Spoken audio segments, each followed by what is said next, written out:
কয়েকটা যুবক চায়ের দোকানে বসে আছে, আড্ডা দিচ্ছে। কিছু কিছু যুবক দেখবেন খুব বদমাইশ, খুব বখাটে। এরকম যুবক আমাদের এলাকায় আছে না নাই?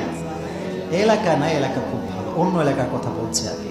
তো যাই হোক, তারা বসে আছে, আড্ডা দিচ্ছে একসঙ্গে বসে। দেখেন কোরআনটা কত সুন্দর, কোরআনটা বুঝলে মানুষকে কতভাবেই পরিবর্তন করা যায়। That's my message.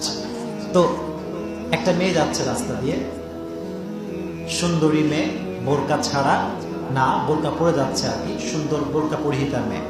তো হঠাৎ করে একটা বখাটের যুবক আরেকজনকে বলছে, একজন আরেকজনকে বলছে, তুই যদি এই মেয়ের নাম্বার আমাকে নিয়ে দিতে পারিস, তোকে আজকে রেস্টুরেন্ট ডেকে ট্রিট দিব। এক বন্ধু আরেক বন্ধুকে ট্রিট দেওয়ার একটা অফার করছে যদি নাম্বার নিতে পারে। তো বন্ধুরও জোশ বেশি, এরকম চ্যালেঞ্জ মাঝে মাঝে করে না ছেলেপেলেরা?